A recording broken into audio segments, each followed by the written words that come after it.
ہے. اس کا افتتاح بھی باقاعدہ ہو گیا ہے اور ہمارے وفاقی وزیر پیٹرولیم علی پرویز ملک کا کہنا ہے جنہوں نے اس کا افتتاح کیا, ان کا کہنا ہے کہ اسپین وام ایک دریافت سے پاکستان کی توانائی سیکٹر مضبوط ہوگا اور اس سے ابتدائی پیداوار 40 MMSCFD گیس حاصل ہوگی. وزیرستان بلاک سے مجموعی گیس فراہمی تقریباً 100 MMSFCD تک پہنچ گئی ہے, جبکہ وزیر پیٹرولیم صاحب نے یہ بھی کہا ہے کہ منصوبے کی تکمیل میں قانون نافذ کرنے والے اداروں کی قربانیوں کو خراج تحسین پیش کرتے ہیں. سو یہ ایک اچھی ہمیں نیوز ملی ہے کہ اگر ہم روز ہی یہ تقریباً بات کرتے ہیں کہ اگر ہمارا ملک خود کفیل ہو جائے تو ہمیں ضرورت نہیں پڑے گی, اور ان چیزوں کی وجہ سے, ایسی دریافت کی وجہ سے اور پھر اس پر کام جب ہوتا ہے تو ہمارے ملک میں جو کمی بیشی ہوتی ہے کسی چیز کی وہ آہستہ آہستہ پوری ہو رہی ہے, اور انشاءاللہ اس سے ہماری معیشت بھی مستحکم ہوتی ہے. ڈیفینیٹلی جی.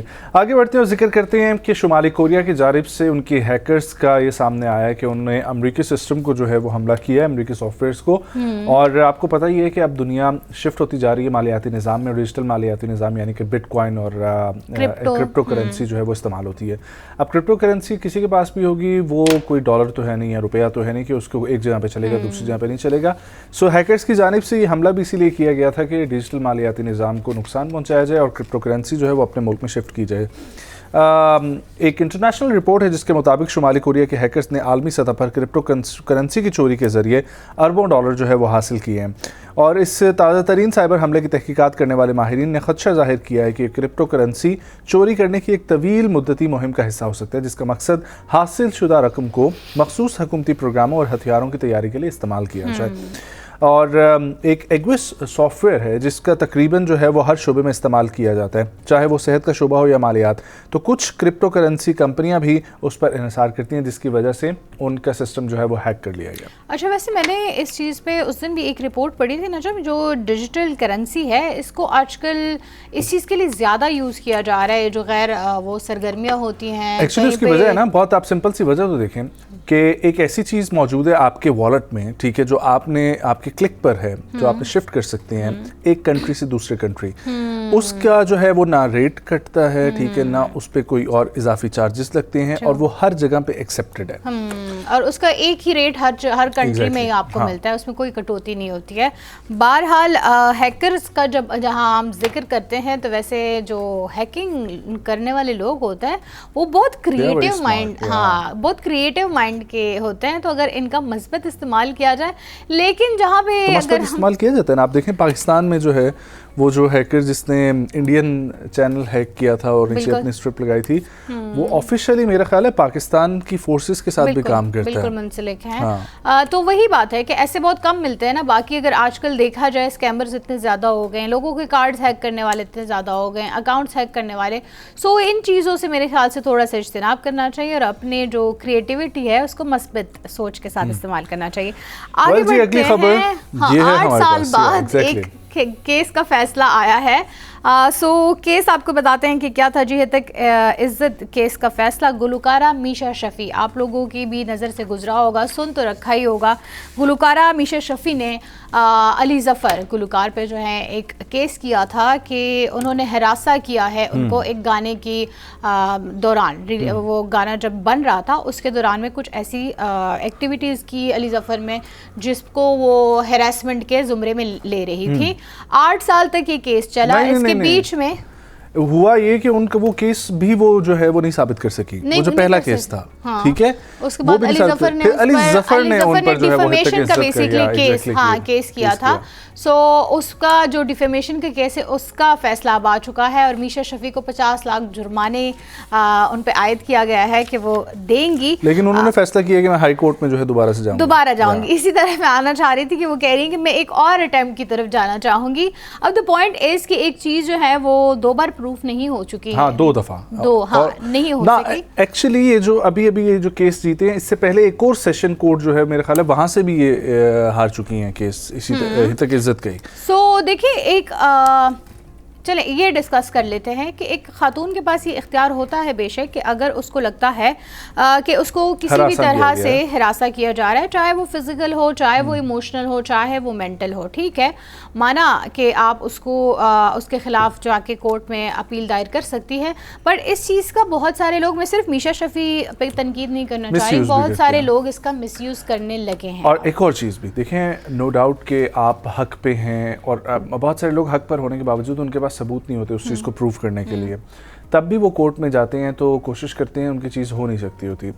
تو اگر آپ کے ساتھ خدا نخواستہ کوئی ایسا انسیڈنٹ ہوا ہے تو آپ پہلے تو کوشش کریں کہ اس کے جو ہے نا شواہد اور ثبوت وہ اکٹھا کریں, تاکہ کل جب آپ کورٹ میں جاتے ہیں تو کورٹ آپ کی معصومیت یا آپ کی زبان پر جو ہے وہ اعتبار نہیں کرے گی, وہ پورا ایک پروسیس فالو کرتی ہے. That's true. اور یہ بھی ہے کہ اگر آپ کے پاس دیکھیں ایسے سپوز ایسے کوئی میسیجز ہوں گے یا ایسی کوئی چیز تو ہوگی, یا اس کا کوئی ایک بندے کو بھی ایسے فیل تو ہوا ہوگا کہ ہاں ایسا ہو رہا ہے, رائٹ. اب جیسے ہم ورک سپیس میں کام کرتے ہیں تو کوئی اگر ہمارے ساتھ بدتمیزی سے برتاؤ کرتا ہے, اس کا کوئی نہ کوئی اینی شاید ہوتا ہے یا کچھ اس کی ٹھوس وجوہات ہوتی ہیں جس کی وجہ سے ہم یہ وہ جو موٹیو ملتا ہے وہ اس پہ بھی آ سکتے ہیں. لیکن اگر آپ کے پاس کچھ بھی نہیں ہے اور آپ صرف اور صرف کسی پہ الزام عائد کرتے ہیں, تو اس سے پہلے خاتون کو یہ بھی سوچنا چاہیے کہ یہ دونوں کی جو عزت ہے اس میں وہ داؤ پر لگ جاتی ہے. ظاہر ہے آپ کی اپنی بھی ایک عزت جو ہے وہ اس پہ بھی سوال اٹھتا ہے کہ آپ اس وقت کیوں نہیں بولی, آپ اب کیوں بول رہی ہیں, اور چاہے ہم کچھ بھی کہیں بٹ ہاں یہ سوال اٹھنا بھی چاہیے کہ جس ٹائم پہ یہ ہو رہا تھا اس ٹائم پہ آپ کیوں نہیں بولے ہیں اور اب آپ کو بولنے کی ضرورت کیوں پڑ رہی ہے. سو خدارہ ایک تو یہ ہے کہ اس چیزوں سے اس کا بیجا استعمال نہ کریں, اس کو جو حق آپ کو دیا گیا ہے کہ آپ اس کا پازیٹیو استعمال کر کے خود کو ایک معاشرے میں محفوظ کر سکتی ہیں, لیکن اس کی وجہ سے آپ دوسروں کو غیر محفوظ بھی نہ کریں. ایگزیکٹلی. آگے بڑھتے ہیں اور کھیل کی دنیا سے ہمارے پاس خبر یہ ہے کہ آئی پی ایل چھوڑ کر پی ایس ایل جوائن کرنے والے ایڈم زمپا, اور انہوں نے فائنلی یہ بتا دیا کہ انہوں نے آئی پی ایل کیوں چھوڑا تھا. پاکستان سپر لیگ کی ٹیم کراچی کنگز کے اسکواڈ میں یہ شامل ہیں. آسٹریلیا کے سٹار اسپنر ہیں ایڈم زمپا, اور انہوں نے انکشاف کیا ہے کہ انڈین پریمیئر لیگ یعنی کہ آئی پی ایل میں مجھے میری مہارت کے حساب سے وہ معاوضہ نہیں مل رہا تھا. ایک مقامی سپورٹس پلیٹ فارم کو دیے گئے انٹرویو میں آسٹریلوی لیگ اسپنر نے کہا کہ آئی پی ایل چھوڑنے کے حوالے سے بھارتی کرکٹ لیگ کافی زیادہ وقت لیتی ہے اور وہاں مجھے میری مہارت کے حساب سے معاوضہ نہیں ملتا, اس لیے میرے لیے یہ مناسب فیصلہ تھا کہ میں پی ایس ایل جوائن کروں. خیال رہے کہ حال ہی میں کراچی کنگز کا حصہ بننے والے ایڈم زمپا نے ٹورنامنٹ میں اپنی کارکردگی سے بھی کافی جو ہے وہ متاثر کیا ہے اور پی ایس ایل کے معیار کو بھی سراہا ہے. وہ شاندار بولر بھی ہیں, اس میں بھی کوئی شک نہیں ہے, لیکن ایک چیز ہے, اور لائٹر نوٹ ہی بولنا چاہوں گی, بٹ مزدور کا پسینہ خشک ہونے سے پہلے اس کو اس کی تنخواہ مل جانی چاہیے, اور جتنی اس نے مزدوری کی ہوتی ہے اس کے مطابق بھی اس کو تنخواہ ملنی چاہیے. سو ہم ویسے اس بات سے بھی خوش ہیں کہ پی ایس ایل والے اچھے پیسے دے رہے ہیں, کیونکہ اس میں یہ بھی ہو رہا ہے کہ انٹرنیشنل پلیئرز 2 کروڑ روپے واپس بھی لے رہے ہیں.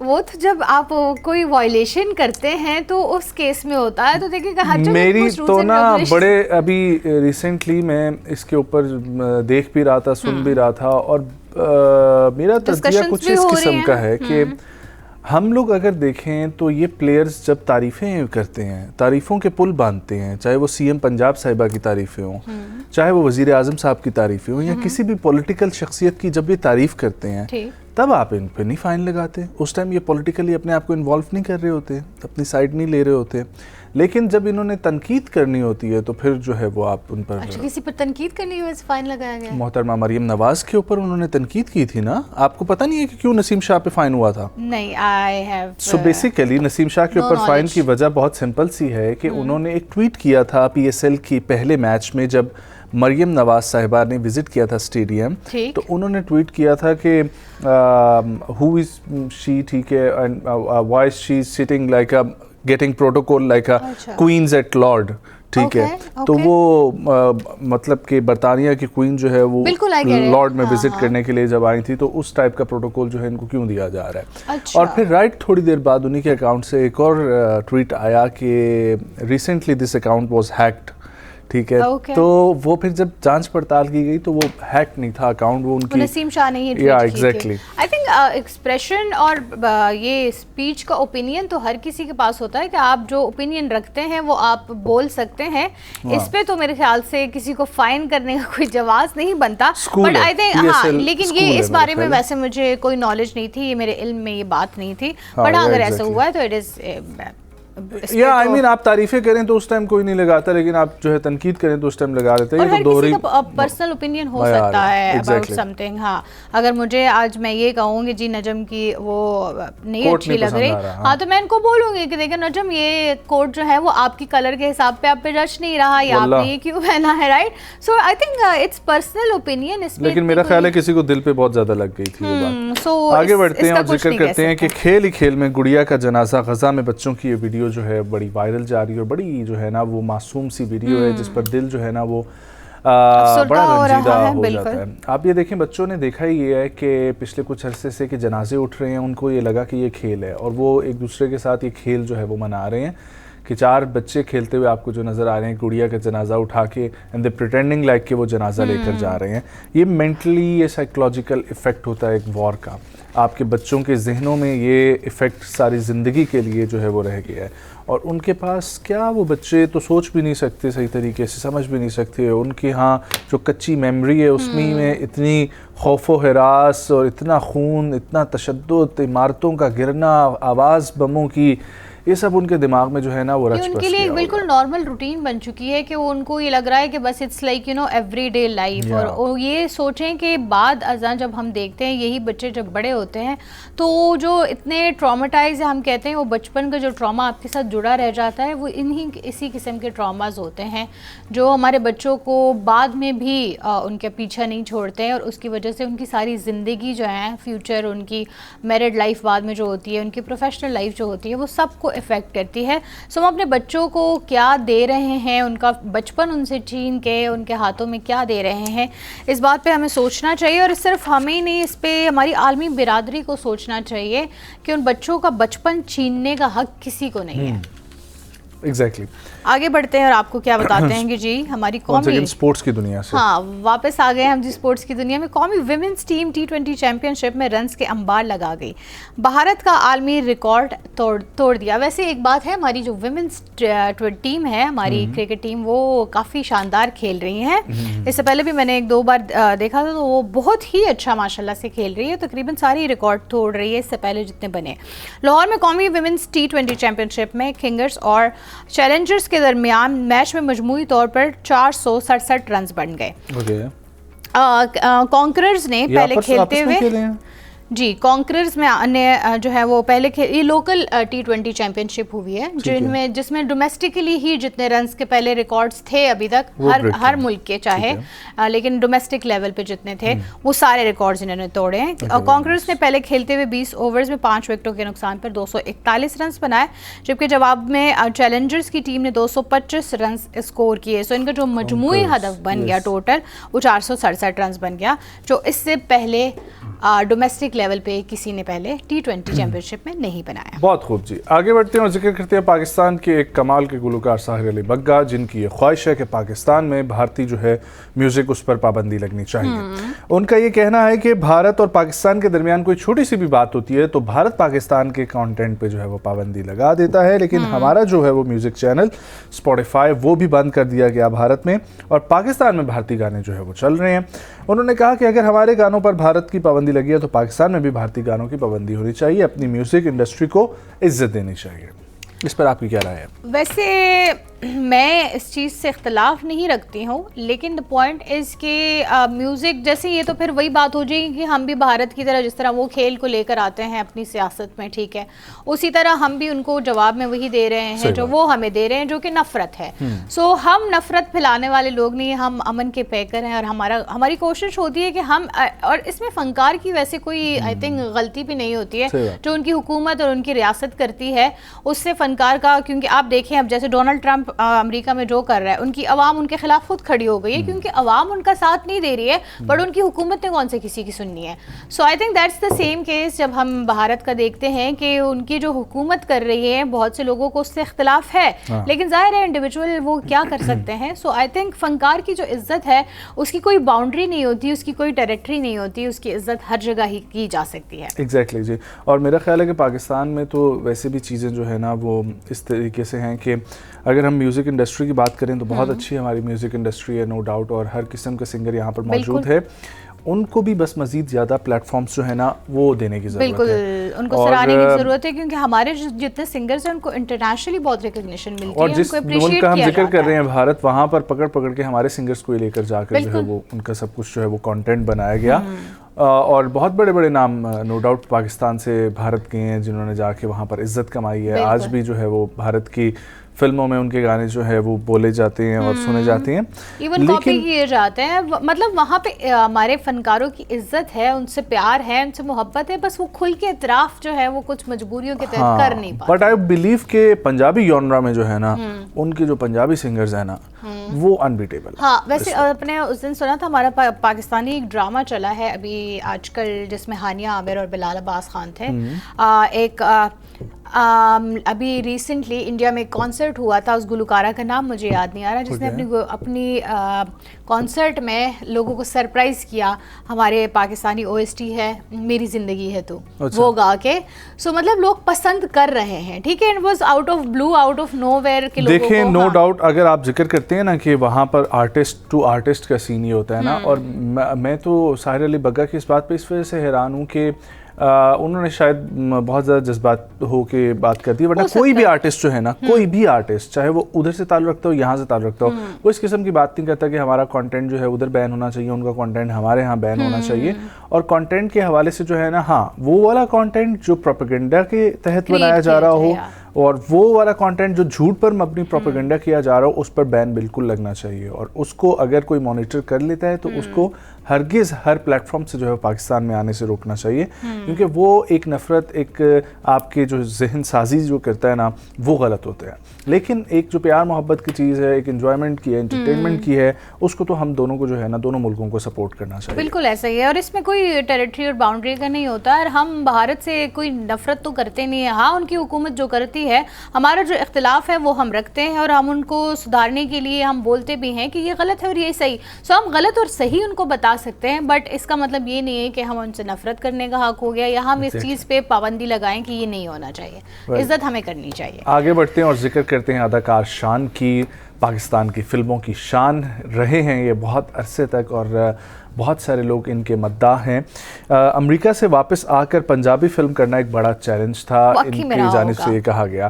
بہت عرصے سے یہ امریکہ میں مقیم تھے اور وہاں پر اپنی زندگی گزاری تھی, اس کے بعد واپس آنا دوبارہ سے اور پنجابی فلم کرنا, اور بڑے ماڈرن وے میں کرنا. اور بھلا کے نام سے ان کی ریسنٹلی فلم آئی تھی اس عید پر, اور اگر آپ لوگوں نے ابھی تک نہیں دیکھی تو ابھی بھی سنیما گھروں میں ہے, وہاں پر جا کے آپ لوگ جو ہے ضرور اس شو کو انجوائے کریں. ہاں نشان کی ویسے بھی جتنی پرفارمنسز ہوتی ہیں, میں بہت چھوٹی عمر سے ان کو دیکھ رہی ہوں, لیکن مجھے بہت پسند ہے کیونکہ ان کی ایکٹنگ میں وہ ہے. I haven't watched his work. اچھا ایک نا میں نے ابھی تک مجھے یاد ہے بچپن میں نے دیکھی تھی, بہت چھوٹی تھی اس وقت میں. عید کے تیسرے پہلے اور دوسرے دن پاکستانی فلم لگتی تھی پی ٹی وی پہ, ٹھیک ہے, دوپہر کو. اس میں ایک تھی جس میں نور بھی تھی اور شان بھی تھے, اور اس کا نام تھا گھر سے گھر تک. اچھا, it was epic. یہ تو آج کل ایک برفی کا نام ہے. مجھے ابھی بھی کیا ہے, برفی کا ایک نام ہے گھر سے گھر تک. اچھا مجھے یہ نہیں پتا, لیکن کیا شاندار وہ مووی تھی. تو شان کی اداکاری مجھے وہ بچپن جب میں بہت چھوٹی تھی تب سے وہ میرے ذہن میں نشین ہے. مطلب وہ شان کی وار فلم بہت عرصہ چلی تھی اور بہت کمال کی چلی تھی. ان کی اداکاری تو نو ڈاؤٹ انہوں نے اپنا لوہا منوایا ہے. اور ویل یہ تھا جی آج کی صبح کی خبر کا سیگمنٹ. واپس آئیں گے, ڈسکس کریں گے ایران, اسرائیل, امریکہ کا, اور پاکستان میڈیشن کا کردار ادا کر رہے ہیں. اب چائنا بھی اس میں شامل ہو گیا. پاکستان کے وزیر خارجہ اسحاق ڈار کی چائنی